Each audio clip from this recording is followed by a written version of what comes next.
கூட காரணமாகும். மக்கள் உங்களுடைய வாக்காளர்களை தவிர மோடி அவர்களே மக்கள் உங்களுடைய அறிவுகள் அல்ல.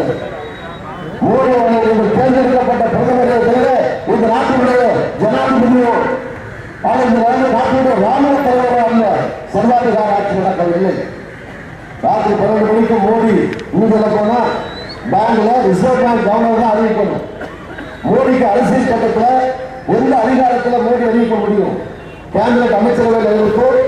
அது ரிசர்வ் பேங்க் போய் ரிசர்வ் பேங்க் கவர்னர் தான் நியாயமா உத்தரவு போடணும். மோடி ராத்திரி 12 மணிக்கு அறிவிக்கிறார். தூங்கி எழுந்திருச்சா அவங்க தலைமாட்டில் 500 ரூபாய் செல்லாது. வரும்போது மோடி என்ன சொன்னார்?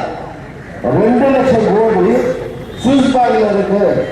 எடுத்து 15 லட்சம் 15 லட்சமா எல்லாருக்கும் தாரேன்னு சொல்லிட்டு வந்த எல்லாம் சுவிஸ் பேங்க் பணம் வரும்னு உட்கார்ந்துட்டு இருந்தா நம்ம அம்மாலாம் வச்சிருக்க சூட்டு போயிலிருந்து 500,000 கொடுக்குறாரு கோடி. இங்க பாக்கெட் விட்டு 500,000 கட்டிட்டு இருக்காரு. 10,000 கோடி ரூபாய் அடிச்சுக்கிட்டு விஜய் மல்லையாளு லண்டன்ல போய் படுத்திருக்கான் ஒரு ஆள். அவனை பிடிச்சிட்டா 10,000 கோடி வரும். பெரிய தொழிலதிபர்கள் 2 லட்சம் கோடிக்கு மேல வங்கியில கடன் வாங்கி வட்டியும் கட்டல முதலும் கட்டல அவங்க புரியும் 2 லட்சம் கோடி கிடைக்கும். இதெல்லாம் விட்டுட்டு ஊர்ல இருக்கிற 500 1000 பிடிச்சி அவரை போட்டு வரைக்கிட்டு 1000 மேல 2000 ரூபாய் நோட்டு வல்லபட்டு சேர்க்கிறவங்களுக்கு ஈஸியா போயிருக்கும். முதல்ல 100 நோட்டு வைக்கல 50 நோட்டை முடிச்சு பாயில வச்சு போயிட்டே இருப்பான். 1 லட்சம் ரூபாய் பல கோடியும் பதுக்க 2000 நோட்டு வெளிவரக்கூடிய தவிர எதிர்காலத்தில் கள்ளப்பணம் குறையாது. நிச்சயமாக குறையாக இருக்கார். இப்படி மோடி ஒரு பக்கத்தில் கொஞ்சம் சுற்றி வந்திருக்காரு. என்ன காரணம் சொல்றாங்க?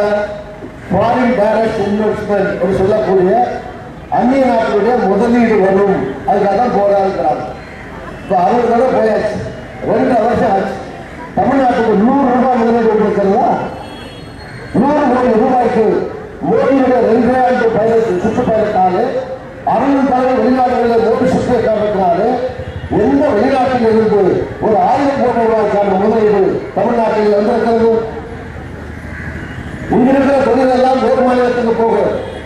1 கோடி இளைஞர்கள் தமிழ்நாட்டிலே படித்து விட்டு வேலை இல்லாமல் கஷ்டப்படுகிறார்கள்.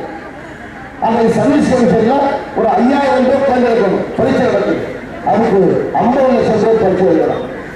5000 பேர் அவர்கள் பிள்ளைலாம் இன்ஜினியரிங் படிச்சான், BA படித்தான், MA படித்தான், வேலை கிடைக்குன்னு வீட்டில் சொத்து பத்தெல்லாம் விட்டு ஆட்டமாட்டம் விட்டு அடமானம் வச்சு பேங்க்ல லோன் வாங்கி ஒரு முள்ள இன்ஜினியர் இருந்தான். அவன் முள்ள இன்ஜினியர் படிச்சு ரோட்ல இருக்கிறான். வேலைவாய்ப்பு கிடையாது. இருக்கிற தொழிற்சாலை மூடப்படுகிறது. ஆனால் மத்திய அரசாங்கம் தமிழ்நாடு அரசாங்கம் என்ன செய்திருக்கிறது? தொழில் வச்சு கொள்கிறதா?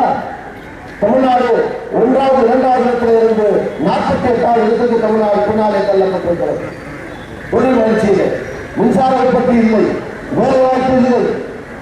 என்ன இருக்கு? ஒரே ஒரு வேலை தான் நடக்குது. 6 தூரம் ஆற்றுக்கரையில்